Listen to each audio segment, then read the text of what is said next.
Hello, dear friends. My name is Vasyl Pekhno. I'm a Ukrainian journalist, and right now I'm really pleased to invite all of you, our esteemed English-speaking auditory, to watch this fresh update on Ukrainian battle map situation as of July 20th.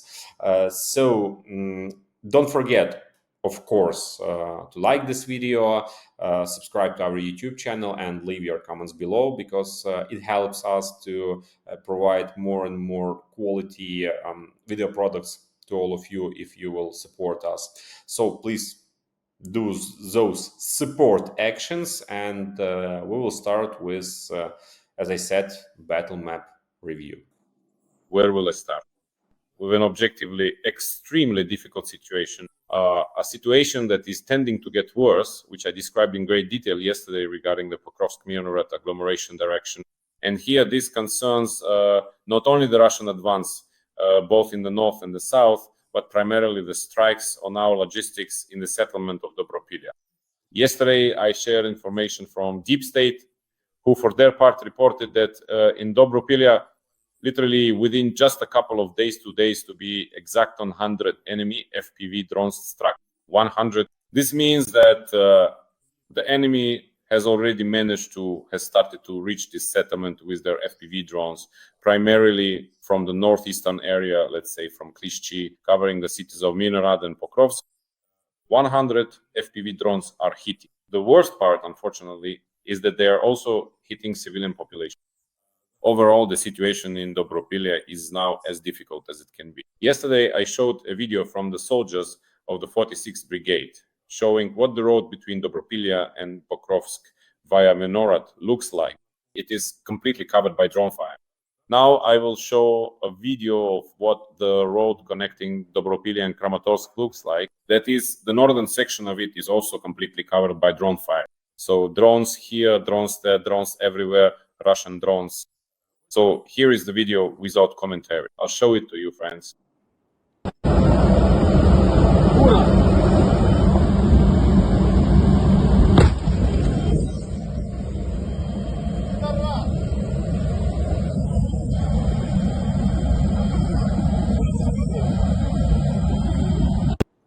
What do we see? Actually, in this video, the main problem is that we see a strike hitting a vehicle and we don't see any nets. In other words, there are no nets that would protect these roads from FPV drone strikes. Although theoretically, well, basically Dobropilya was for a while a rear area where in the end the road between Dobropilya and Kramatorsk could be used. Right now, it's not the front line, but it's starting to become one. So in fact, additional routes are now under Russian fire. This is truly one of those cases where it was the vehicle that saved the soldiers, not the anti-drone net. And unfortunately, this is a major complaint against our authorities, especially the local one. Why aren't these nets being made? Right now, it's the soldiers themselves, the brigades on the front line, who are making them. They are the ones actually setting up and stretching these nets. Just ordinary fishing nets, agricultural nets, which are plentiful abroad. In Europe, there's more than enough of them, you could say. They need to be stretched along the sides. They need to be stretched overhead so that enemy FPVs don't destroy our equipment. Because objectively, with the way Russia is currently using its unmanned systems to strike deep into our infrastructure, this is a very big problem. I'm not saying that we're not doing this. We are also creating logistical problems for them in the same way. But that's very little consolation. In fact, it's not really any consolation to say that like we are doing it and so are they. Yes, we're keeping pace with them, but we have to be better. Because there are fewer of us, we have to be asymmetric. We definitely have to be better, a step ahead, significantly ahead, maybe even more than just one step ahead of the end. But unfortunately, the very first, largest and most unpleasant experience for us of targeting logistics, disrupting logistics with FPV drones was the Kursk operation, when the Russians cut off both the main and additional supply routes, troop rotations, and the delivery of everything needed at the front, which in fact at the operational level determines whether it is even possible to hold the line of control. As a result of this disruption, we were completely forced to withdraw from the Kursk region, so-called, well, as current after action review experience shows, that is the review and conclusions following that Kursk situation. There was no Kursk operation, because now once again we are starting to experience significant disruptions in logistics and our real support, this time in the Donetsk direction. Strikes are being carried out literally on every vehicle that moves. At least there are attempts to do so, because all supply routes are under fire, as are the places where rotation, evacuation, and various depots might take place. All of this is being knocked out at the operational level. In addition, by the way, at the operational level, the enemy has started to use Shaheds more actively at the front. They are being used more and more frequently, not only against rear cities like Sherovets, so to speak. We have just experienced tonight Shahed alert with you, but they are also being used against frontline cities, because in reality, in this frontline situation, there are actually many advantages for the enemy in using Shaheds. Since the response time to shoot down a Shahed is much shorter, there simply isn't enough time to react to it. The saturation with anti-aircraft drones is still not at the level we would actually like. But, well, there are prospects, and work is also being done on anti-aircraft. I'll be honest with you, I was one of those critics who spoke out a lot, and often, including on various broadcasts, referring to our well-known experts who claim that, in fact, we don't have a body with the authority to forecast, so to speak, the technological development of the war. So recently I got acquainted with such a body. It is not represented in the media. This is a big problem, that in general people don't even know that such a body exists, but it does exist. It is headed by the Deputy Commander-in-Chief and a Special Colonel Andriy Valerievich Lebedenko. In fact, he is a person with a capital P when it comes to implementing modern cutting-edge technologies. I knew about him, about his existence, but I didn't know about the work actually being done by the Innovation Directorate that he leads. There are many different structural departments there, and I got a little acquainted with their work. Believe me, these are outstanding people who are doing some really impressive war forecasts. And it turns out that according to internal documents, they had already predicted by the end of last year that the Russians would use as many as 500 or even 1,000 Shahids. Well, maybe not just Shahids, but drones in general, roughly. As we now understand, and as we currently see the trend, the way the Russians are using drones is about 50-50.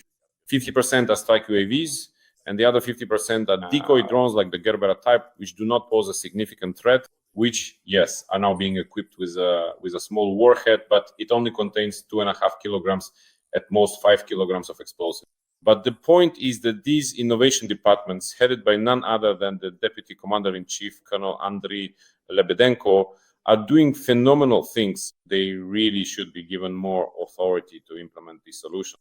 This includes artificial intelligence, laser weapons, and testing grounds for the latest weapon. There is a whole lot more as well. In fact, they deserve praise and recognition for this work. It's just that no one talks about it. Maybe it's actually right that they don't talk about it, but in the end, this creates a kind of defeatist impression in society, as if the army isn't controlling any of these processes that are taking place, but returning, so to speak, to the more difficult circumstances of what I'm talking about today. Logistics. On the Pokrovsk and Toretsk directions with Drushkivka, we will soon be facing the same situation near Kostiantynivka as we are already experiencing with Dobropilya. Logistics are being disrupted, and this is a very, very, very, very, very big problem, because it essentially leads to our command being unable to quickly and effectively regroup units, for example, to quickly build up combat potential somewhere and create a strike force if we need to. Overall, the pace of our advance is slowing down, the pace of our operations, the pace of everything is decreasing due to the disruption of logistical chains. And in fact, our soldiers are now pointing out that the situation is critically deteriorating in this regard.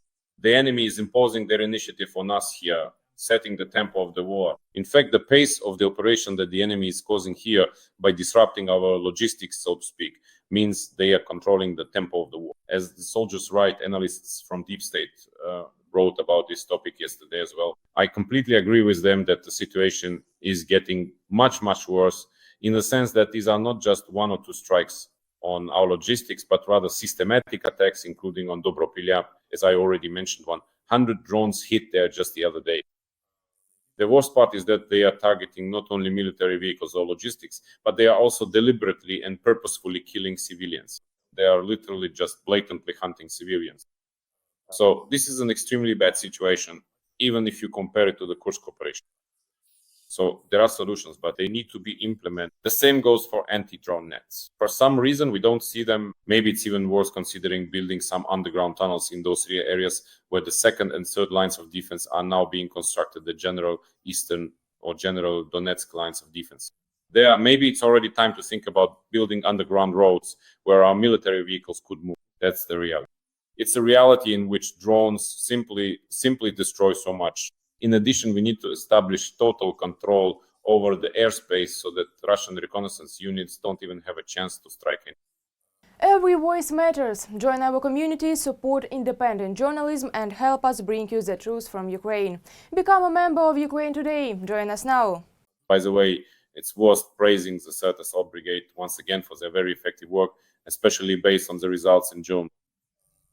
They made it to the top. They became leaders in the number of enemy reconnaissance drones shot down. And in fact, not just reconnaissance drones, but Russian UAVs in general. This is in the frontline zone. They shot down 268 enemy drones. This is the work of the Anti-Aircraft Missile and Artillery Battalion of the 3rd Assault Brigade. Among all the line brigades of the ground forces of the armed forces, they set this record: 268 drones shot down, 83 of which were strike drones. In particular, these include Shaheds, Lancets, Mornias, and Kaps. They also destroyed 6 reconnaissance UAVs such as Zala, Supercam, and Orla. And a separate category was made for 179 so-called small-sized drones, which the enemy actively used for surveillance, fire adjustment, and attacks on our troops' position. That's quite a record. 268 UAVs. Among the ground brigades, the most advanced in this kind of anti-aircraft work against enemy UAVs is the 3rd Assault Brigade. By the way, if I'm not mistaken, in May that was Azov. So that's how things stand, folks. We are now facing some very serious logistical challenges. But as I said, there is both good news and bad news. Among the good news, for example, aside from the existence of Lebedenko and his department, let's put it that way, it's also worth highlighting that in June, a decision was implemented by the commander of the Unmanned Systems Forces, Madhyar, whereby brigades receive an increased elevated coefficient for accruals under the so-called E-point system. This coefficient is credited for a single UAV operator at the level, just imagine, of 6 tanks. That is, now the priority is being given to enemy UAV crews.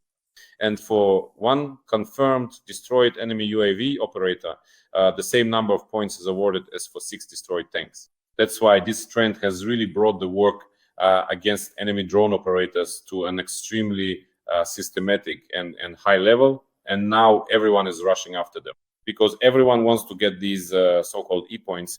Everyone wants to be higher in the rank. What does this system provide? It gives the opportunity, let's say, the more effective a unit is according to these indicators, the more drones it can claim for the next month. And this is an internal and ultimately a healthy competition. There are constant races, ranking competitions within this E-point system. And it's a very interesting thing. And given that the coefficients for UAV operators have been increased, there's now another chase specifically for them. And this is exactly what the front needs. It is very, very, very important for the front to eliminate enemy drone operators. For example, just look at how well things went in Oleshki in the temporarily occupied territory of Kherson region. Well, in this case, it was probably our aviation. They simply demolished half the building, resulting in the UAV operators who were there being buried alive right on the spot. It doesn't matter that the Air Force doesn't get so-called E-points because our operators, our pilots of Ukrainian aviation, both fighter and bombarare, simply wiping out dozens of UAV operators every day by striking close to the front line. This is Oleshki occupied Kherson region. So besides Kherson region, well, that was just a little detail, a touch in this story. From Kherson region, friends, let's move to one direction that I would like to highlight separately today. This is Kharkiv region, or rather the part of Kharkiv region that lies along the line between Vovchansk and Kupiansk. It is this section of the Kharkiv border area that I would like to highlight today.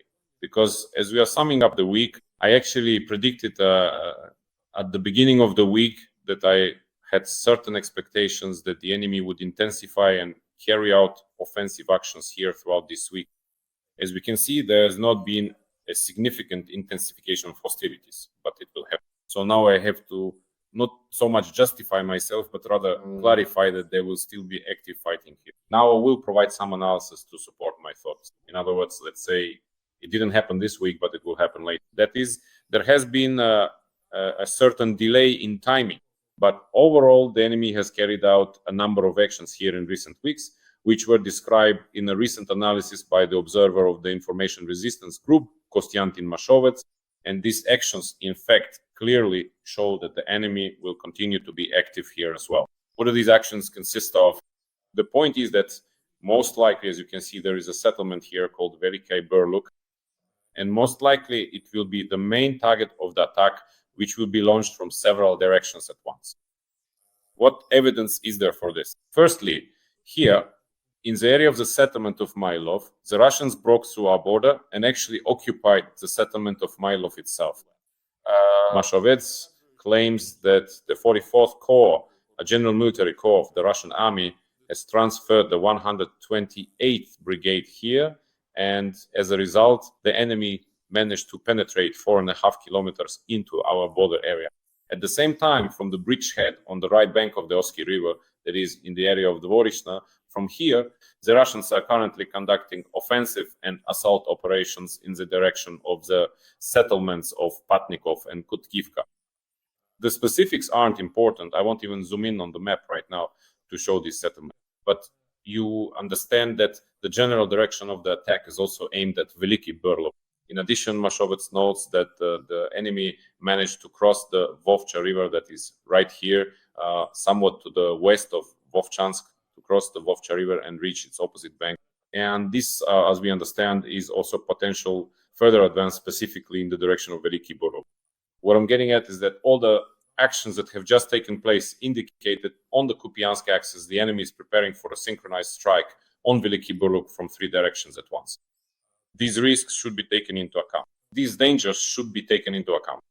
I continue to maintain, as I have before, that Sumy region is not the place of the main strike, nor is Zaporizhzhia. There, the Russians are banging their heads against the wall, and certainly not Kherson either. The first is Donetsk, and the second, without a doubt, is clearly the Kharkiv region and the Kupiansk agglomeration.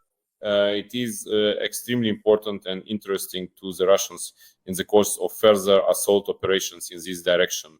By the way, it is precisely here on the Kupiansk direction that the Russians are bringing in North Korean artillery, the destruction of which was demonstrated by the fighters of the 1st Operational Brigade of the National Guard Breivik.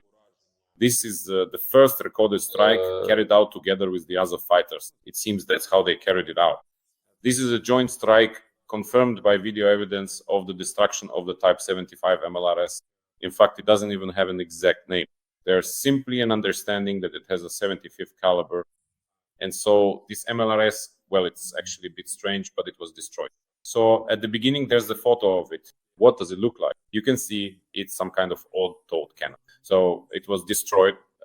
It's of North Korean origin. And right now, the Russians have brought quite a few of them to the front from North Korea. And in fact, Korea makes up quite a significant resource for the offensive capabilities of the Russian Federation. Yesterday, Kyrilo Budanov reported that 40% of the ammunition for the war is now being supplied to Russia by North Korea. 40%. Just imagine that. And finally, just a situational update. Do you remember last week there was a strike on the settlement of Koreneve, where Putin's favorite brigade, the 155th Marine Brigade, was based? So once again, reports are confirmed about the destruction of the entire command staff of this brigade. A fresh obituary has just come in for the brigade's chief of staff, Leonid Bashkardin. In addition to him, let me remind you, the commander of the 155th Brigade, Colonel Serhiy Ilyin, was also killed. And there, the deputy commander of the naval forces, Lieutenant General Gudkov, was also killed. Right now, I'm showing Bashkardin. So this is just an update. The 155th Marine Brigade, which first suffered heavy losses near Vuhledar, then was decimated in the Kursk region, has now once again suffered a devastating blow to its leadership, again in the Kursk region. A sort of update as of the end of this week. So I'll wrap things up. Thank you, friends, for your attention. Care. Best until we meet again. Goodbye.